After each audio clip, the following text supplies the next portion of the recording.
What's up, VC? How we living out there? Hopefully well. Let's get straight into it. The spin in the background, Indian summer, early 70s prog music. Prog meets psych, progadelic if you will. 1971 if I didn't say. Why is this appropriate? I guess just Indian summer. Here I am in South Carolina. Once again, the seasons don't know what to do. Summer will drag on. We'll have glimpses of fall, and the next thing you know, it will be winter. Winter will end in a week, and it will be summer again. Enough weather talk. Spin in the background. Reissue on a Karma. And this is also appropriate because why? Let's get to the point.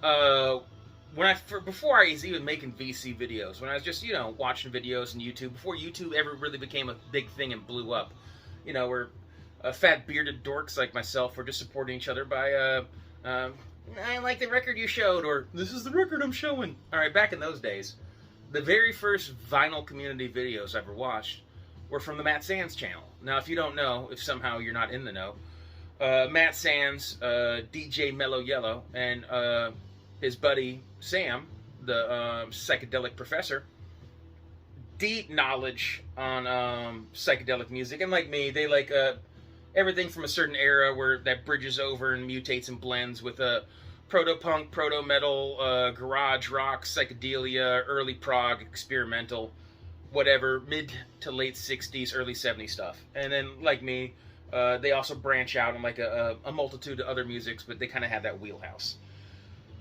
So, I've always enjoyed the channel, and Matt has since gone on to open an actual brick-and-mortar store in Illinois, Gold Pan Records, which is super dope. I support that endeavor. And by supporting, I was just hanging out. Matt was having a live auction a few weeks ago. It was on a whim. I like the people that are hanging out in the chat room, so I was just shooting the breeze with no intention of buying anything. So most stuff I've acquired recently is through a little dickering and trading. So I've been purging the weak stuff from. I've been chucking the doo-doo out the collection and getting down to just like all killer, no filler. I know that's cliche, but eventually you reach a point in your collecting where you're just like, man, I don't need these 2,000 records. Not that I'm opposed to volume, but I was just like, if I'm going to have 2,000, let me go and chop down this 2,000 to 1,500 and then rebuild another 100 of heaters, and then as your stuff gets better and better, you always find the next wave of stuff you're going to get rid of. Anyways, that's what I've been doing. So, as to that point, I was hanging out on this auction with no intentions of buying things, and the prices were right. They were super fair, and I was like, F it. I asked Sam, I was like, hey Sam, because I'm not tech savvy, which seems ironic from a guy who's using the interwebs to talk to folks. But I was like, hey man, if I buy some stuff, can I send you some cash in the mail? And Matt's like, yeah dude, we can do the snail mail route. He's like, I'm down with the get down. So that's what happened. So I ended up buying a couple records. Prices were fair, and I'll get to that. But since I'm actually, going full circle in the VC from first viewing these now friends to an extent, as much as you can be for being, like internet chums. But yeah, I do consider, Matt to be a good dude, and we're chummy. So hey, cheers, chum. I figured, why not just shatter my idea of what the concept of 5 is? Because everything's a concept now. Everything's fluid. You can decide what numbers are now too. I'm going to go and say that even numbers are how you deem they should be. Everything's interpreted now.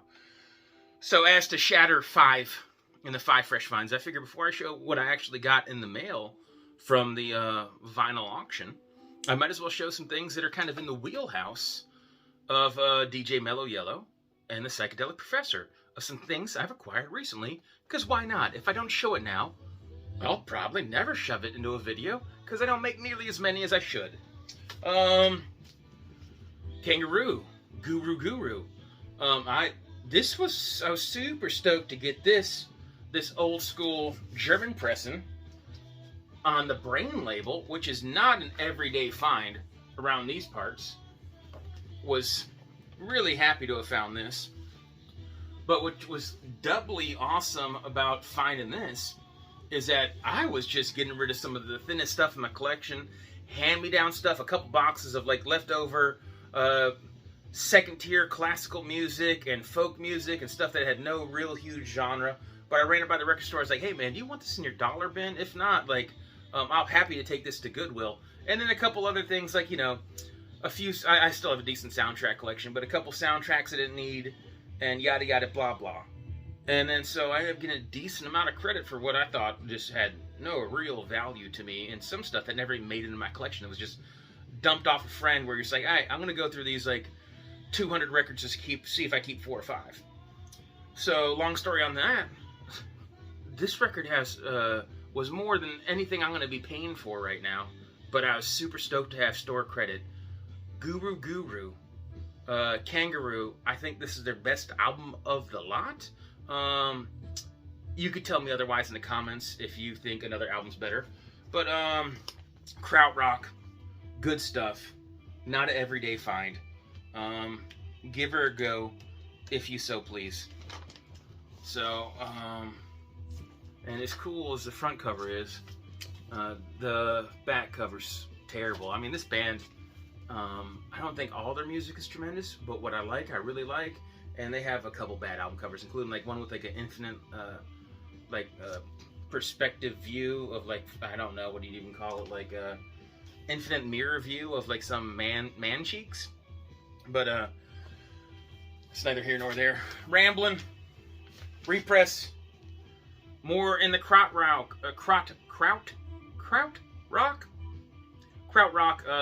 realm. This is kind of like a electric experimental jazz fusion rock meets psychedelia, so jazzadelia, you know, jazz fusions, progadelic music, male and female group. This is a repress. The originals of Tomorrow's Gift are absolutely stupid. This one is Second Battle Presents, and you can tell here by the label, that one's just lyrics. Need to replace these paper sleeves. They're leaving dust everywhere. But a little dinosaur business. Adventure of an album, double LP. I don't recall what this is originally pressed on. Maybe I'll insert here.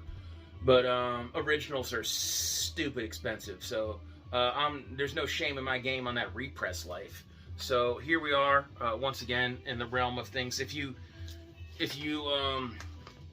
get down with some of the vibes that I get down with, or that Matt Sands does, it's kind of that wheelhouse. And then, you know, maybe if Matt's actually watching this video, maybe I'm just talking to him or a couple other buddies like, you know, Cosmic Brian out there and what have you.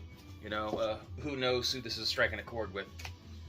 Also here, I'm not even going to get too deep into this. This is May Blitz. This is a repress on BGO, a gift when I was in the hospital from Aaron, the metal theologian. Super stoked to have this. Hard and Heavy Business.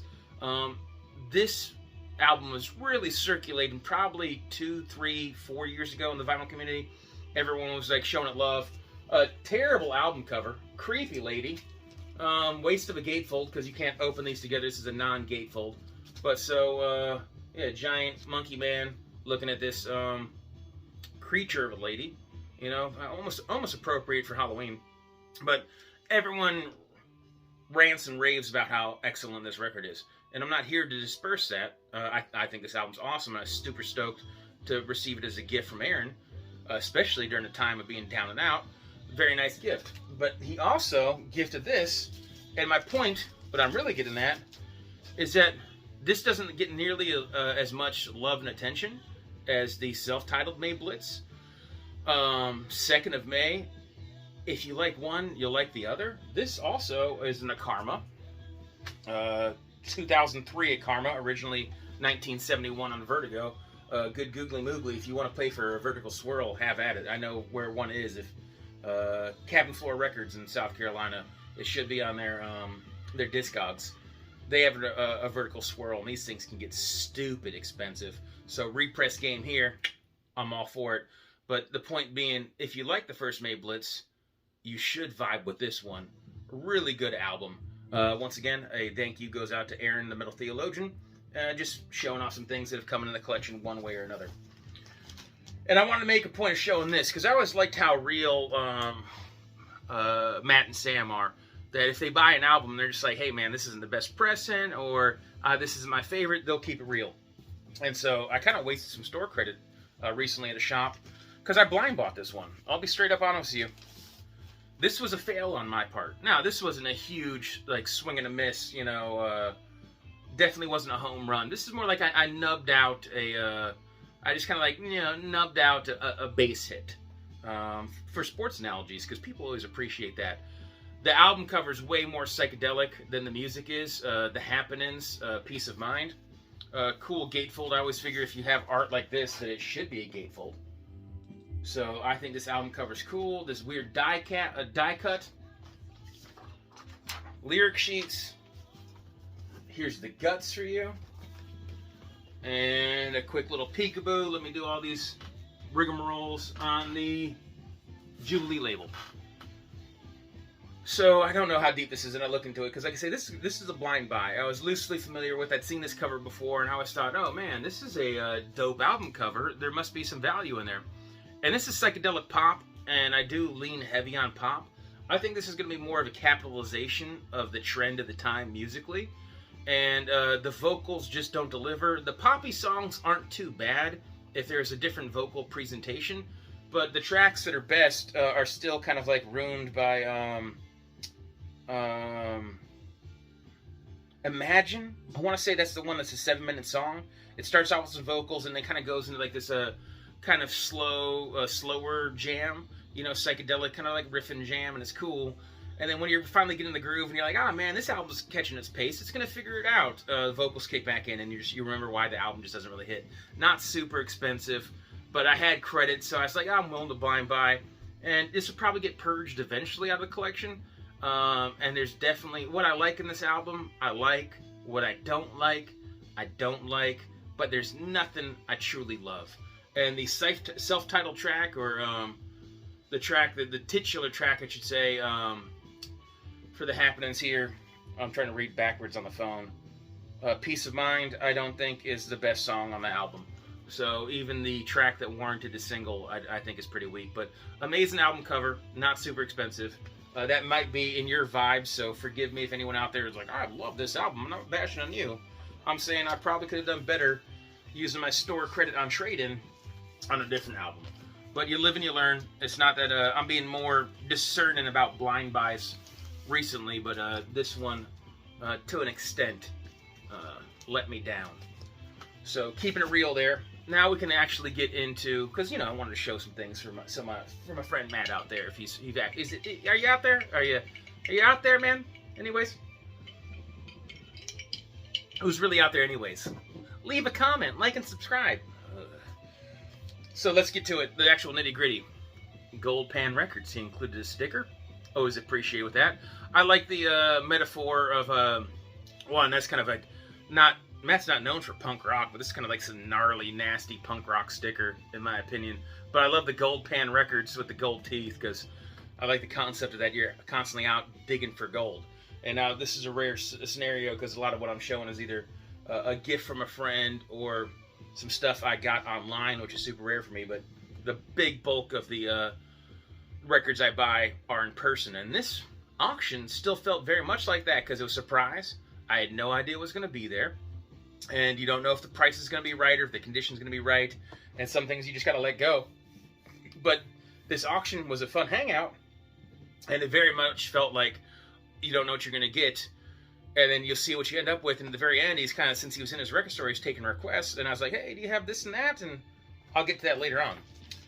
One thing that worked well in my favor, he was, and I can't recall which ones belonged to who. So forgive me if one was being sold from Matt or one was being sold from Sam. But a little bit what they had was kind of like cliche shit everybody has. And so I got this for a great price, because this is one most people just have in their collection. I know there's a repress of this. It's not super hard to find, but for whatever reason, this has eluded me for years. This has been on my radar. It's Frigid Pink. It's Detroit-based rock, bluesy at times, jamming, kind of hard rocking without going super crazy. Cool stuff, early 70s, hard rock, Frigid Pink. On the Parrot label, he did a great job of shipping these things, all with a sleeve, with the records on the outside. That's typically not how I store stuff, unless they're a dreaded uni pack. But, once again, Frigid Pink. One that I won't spend too much time on, because everyone seems to be fairly familiar with. But for whatever reason, like I say, has eluded me for years, so I was super happy to get this in the collection. The next one, more of the same. Blue Cheer, new and improved. Now, this is not my favorite Blue Cheer, you know, but this is one that has eluded me. This is a lot of people's favorite Blue Cheer. Once again, if you want to utilize the comment section, it's always appreciated. I'd be curious what your favorite Blue Cheer is. Nonetheless, I like all the early stuff. The quilted cover, a lot of people don't like when it kind of, they say it's a, you know, where it kind of gets country rock-esque. This is the one, if I'm not mistaken, is the Randy Holden of Population 3 fame. He was on this for a one and done, if I'm not mistaken. And then on the Phillips label, like I say, pretty clean. So this is outside, inside. I store this one in the back because I cannot stand trying to fiddle-faddle with Unipacks. So this has weird packaging, and the record goes in here. So I don't want to deal with that every single time I'm trying to play this record. So outside, inside. Add to this collection, rounding out my Blue Cheer. And just to be smooth and slick with it, this is the main one everyone loves. Some people credit this to being the invention of heavy metal. I disagree with that, but I still think this is a pretty rad album. And then underappreciated in their catalog, and this is the one that kind of catches the hate. But I think you kind of, if you view it from the fact that they're constantly rotating, evolving band with different musicians in them, in it, and then changing times, you can just take each album as their own and vibe with them all individually.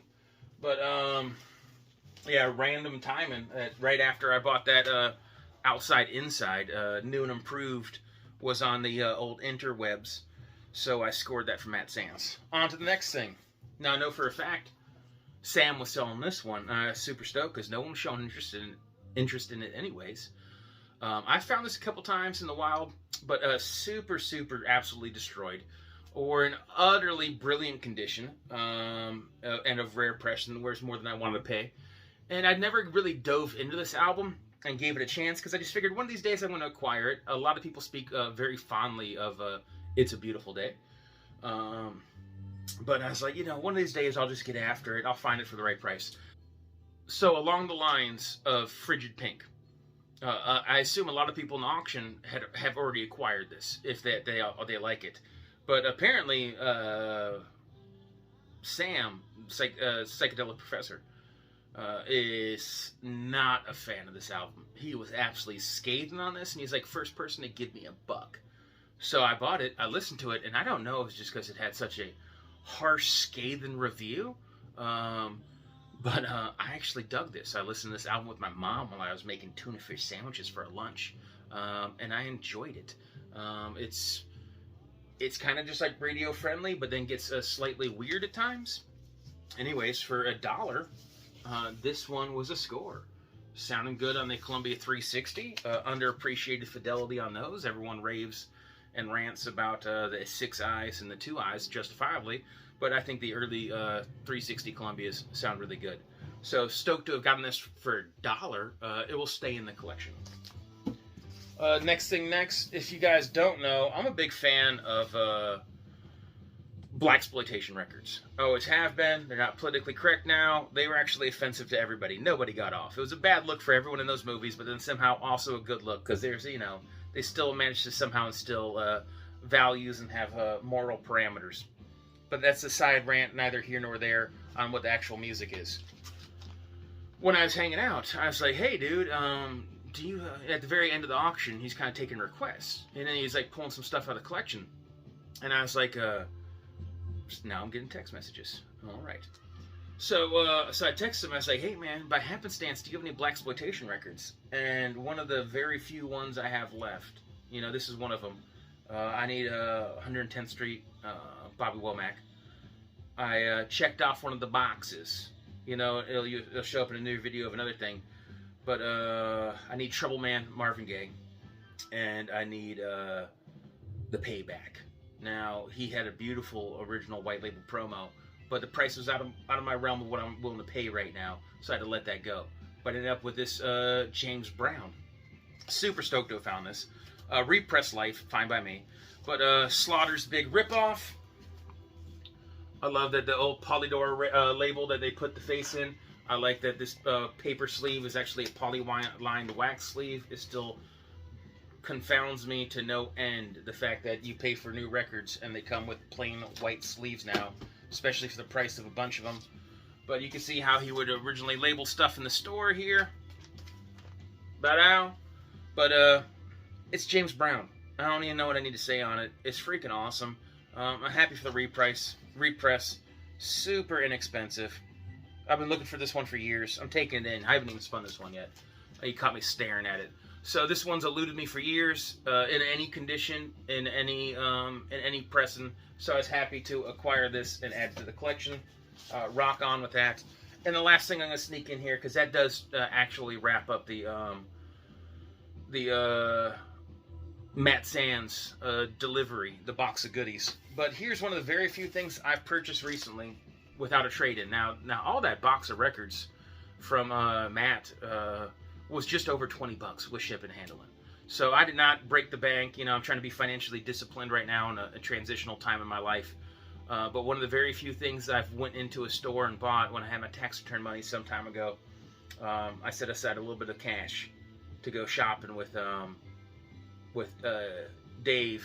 Came down with John from North Carolina, and I saw this in the store at a local shop, and I let it go, and I was like, man, I don't see clean James Brown every day. I'm going to have to go back to it. So I just used that James Brown Blaxploitation as a sequitur into this. This James Brown is super clean. You don't find these every single day in that type of condition, but this thing is just, man, it's righteous. This thing is dope music. It has a sticker on it right here that says, and I hate that the first part of it is blurred out, but it looks like Radio City Music Shop, 64 Main Street, Hempstead, New York. This is obviously pre-postal code, not postal codes, but it says Van Ho 17250. I don't know if that's the original phone number, etc. But yeah, cool time dating right there. Extremely clean record. I had to go back and make sure I acquired this one for the collection. I don't know how well it's going to show up there. There's a, right there on the bottom, there's a barely a paper sleeve burn on it. Outside of that little tiny itty bitty rash, this thing is tremendously clean. I've listened to it a couple times. Really thrilled when you find stuff like this. And I was glad when I went back a couple days later. I was like, man, I'm just going to have to cut out whatever extraneous expense I have and go ahead and acquire that. Let me shut up. We listened to one side of a record. So Indian Summer was a spin in the background. Music was either, tied to or stemmed off of things from Matt Sands. I'll leave a link to his channel. Super good dude. Matt and Sam, great guys. I don't know where I'm going now, because how do you end some of these videos? I'm fucking blabbering. And I think I did a good job of not swearing until just now. But, hey, good luck digging. Have fun. Be safe on Halloween. And other adult advice. I don't know where this is going. Whatevers.